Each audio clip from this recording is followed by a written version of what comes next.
परदेश। तो इस मृत्यु लोक में तो मरना ही पड़ता है, इसीलिए मृत्यु सुधारक प्रश्न पूछा है राजा परीक्षित ने।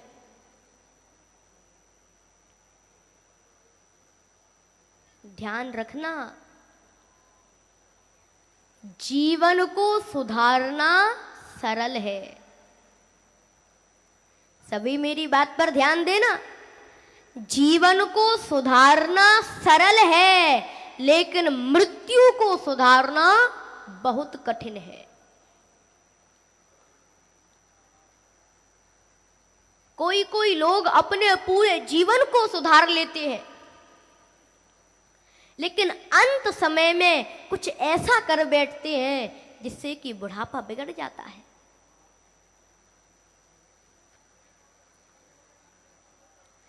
किसी का जीवन कितना भी बिगड़ा पड़ा हो, लेकिन अंत समय को सुधार लिया, बुढ़ापे को सुधार लिया, तो पूरा जीवन सुधर जाएगा। और किसी का जीवन कितना भी सुधरा पड़ा हो, लेकिन मृत्यु बिगड़ गई, अंत समय बिगड़ गया, तो सारा जीवन बिगड़ जाएगा।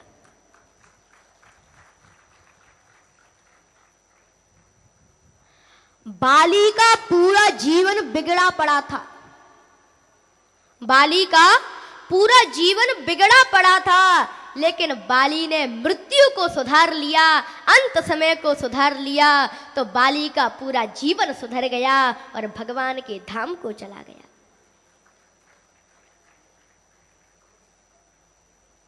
अगर मरना सीखना है तो हम कृष्ण कथा से सीखें।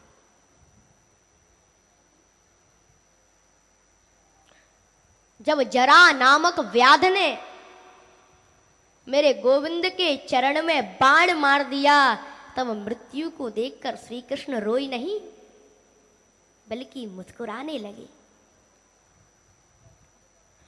और भगवान श्री कृष्ण की वो मुस्कुराहट भारतवासियों के लिए चेतावनी है कि हे भारतवासियों, अगर आपके सामने मृत्यु भी आ जाए तो तुम घबराना मत, मेरी तरह मुस्कुराते मुस्कुराते उस मृत्यु को स्वीकार कर लेना।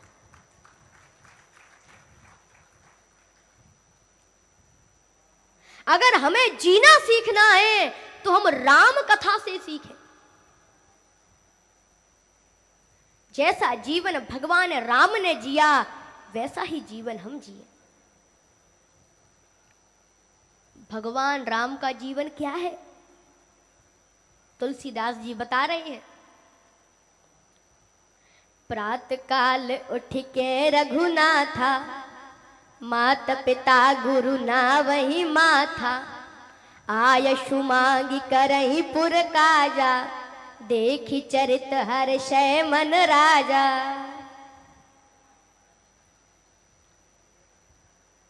कभी कभी हम अखंड रामायण का पाठ करवाते हैं तो महाराज पूरे नगर में डंका बजवाते हैं कि हमने अखंड रामायण का पाठ करवा दिया, हमने अखंड रामायण का पाठ करवा दिया।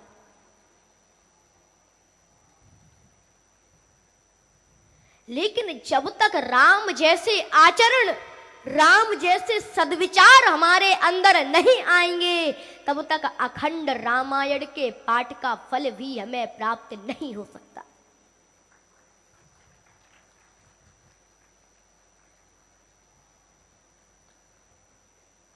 भगवान श्री राम के वो आचरण क्या है? प्रातः काल उठ के रघुनाथा, माता पिता गुरु ना वही माथा। भगवान श्री राम प्रातः ही उठकर माता पिता और गुरु के चरणों में अपने माथे को रखकर प्रणाम करती हैं। ना वही माथा, माथे को रखकर प्रणाम करती हैं।